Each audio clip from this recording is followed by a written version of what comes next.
Сәлем құрметті оқырман, мен сіздерге Айдар Темірбекұлының «Ескіден қалған ескі сөз» атты шығармасынан үзінді ұсынамын. Ескіден қалған ескі сөз. Түркістан облысы Созақ ауданында мен туған ауылды жұрт Шаға ауылы деп атайды. Ал Шаға атауы қайдан шыққан дегенде, үш аға сөзінен шыққан дегенді еститінбіз.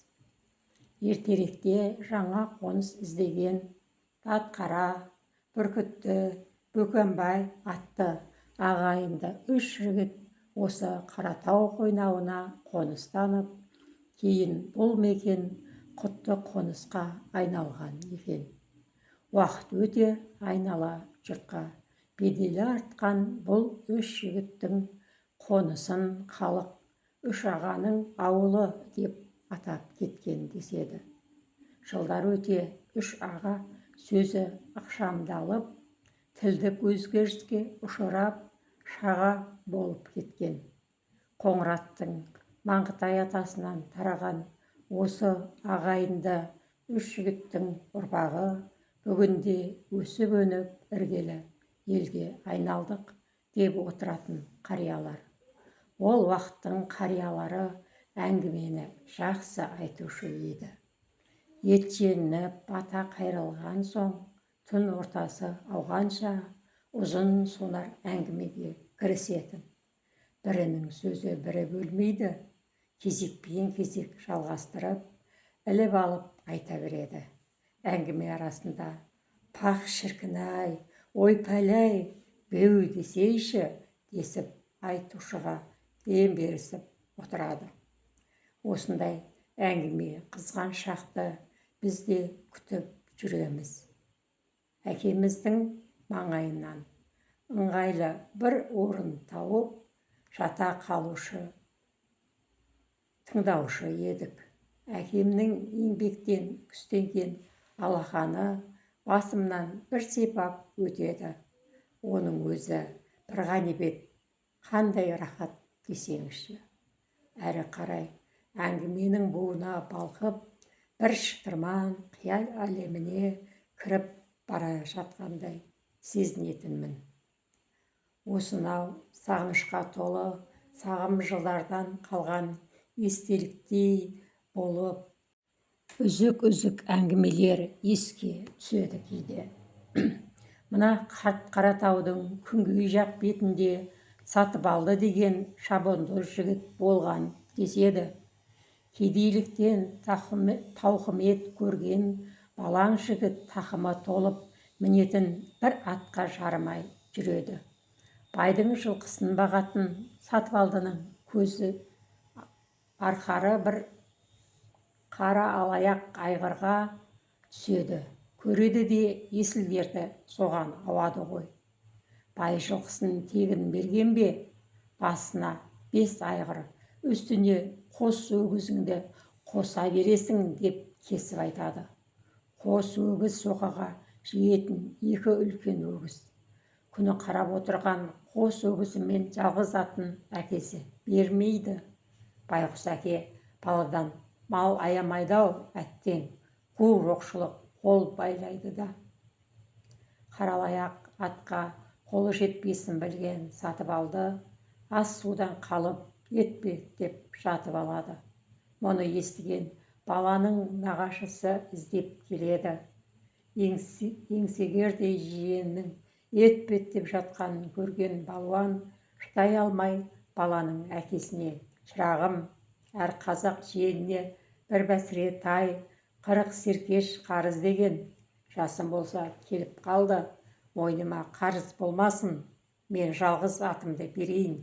Сен қос өгізіңді бер. Қос өгіздің орнына соқаңды өзім тартайын. Ер мойнында қыл арқан шірімес, балаңды орнынан тұрғыз» деген екен жарықтық. Сол қаралаяқ атпен Сатыбалды Қаратаудың күнгей, теріскей бетінде көкпар бермеген көр тақым шабандоз болған деседі, деп бір тоқтайды. «Па шіркін, нағашы десе дейтіндей мәрт екен. Жиенім деп болысқанда сөзге тұрып үмітті ақтаған ерді айтсайшы, десіп әңгімеге ризашылығын білдіріп қолпаштай қолдап жатады көпшілік. Қаралаяқ аттың айыбы тұяғы сәл жұқалау екен. Осыны байқаған Сатыбалдыға бақталас шабандоздар алдыға салымды тау бөктеріне, тастаяқты жерге шаптырмақ болады. Жақсаттың тұяғын жарып, аяқтан қалдырмақ болған қара ниеттерін Сатыбалды сезеді. Ірі салымға бармай қалуға намыстанған жігіт ақыры амалын табады. Аттың 4 тұяғына қойдың жас құйрығын 2 күн байлап тартып қояды. Құйрықтың майы сіңген тұяқ тастақты жерге шапқанда жарылмайды. Содан салым басталып, 9 салымды қатар салған Сатыбалды шабандоз қаралаяқ атқа таңданбаған ел қалмады, деседі. Салымның соңы алып қашпа көкпарға ұласады. Көр тақым Сатыбалды қаралаяқ атымен шұбырта тартқанда соңына ат ілестірмей суындықтың асуынан жалғыз қара болып өткен, деседі. Кейінірек Сатыбалды осы қаралаяқ аттан тұқым алып қалмаққа үйірге жібереді. Алдында тегі жақсы деген билерден таңдап салады. Жақсы атым қолды болып кетпесін деп күндіз түні көзден таса қылмай күзетіп жүреді. Бірақ қанша аңдыса да қаралаяқ айғырдың биеге шапқанын бір көрмейді. Сөйтсе, жануар биелерге таң білінбей, ешкім көзіне түспей шабады екен. Нағыз текті жануар екен-ау. Айғырды неден салсаң атты содан мінерсің деген бар ғой. Асылдың тұқымын үзбей үйірге салғаны дұрыс болған екен. Бұл Қаратау жотасының ең бір көрікті тұсы Келіншек тау. Келіншек тау аталуы аңызда былай айтылады деп ендігі әңгімені аңыз бен әпсанаға бай теріскейдің даласына бұрады. Ертеде осы өңірді мекендеген бір бай жалғыз қызын тұрмысқа ұзатуға дайындалып жатады. Жалғыз қызынан аянбаған бай жасауды барлық нәрсенің ең құндыларынан, асылдан, алтыннан дайындатып, ең соңы иттің табағына дейін күмістен барлық малын сарп етеді. Жоралғы дайындалып, жасау түйелерге артылып, қызын шығарып салып жатқан бай, қызым, менен разы шығарсың, сен үшін барымды аямай, алтыннан жасаған жасауыңды соңғы түйеме артып беріп жатырмын, дегенде қызы, итімнің итаяғы күмістен екен, деп наразы сыңай танытқан көрінеді. Қызының тойымсыздығына ызадан келген бай, тас болғыр, тас бол деп қарғаған екен. Содан келіншек бүкіл жасауымен тасқа айналған деседі, деп тағы бір қайырды.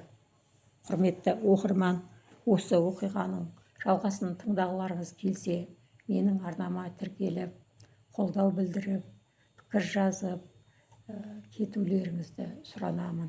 Тыңдағандарыңыз үшін көп рахмет.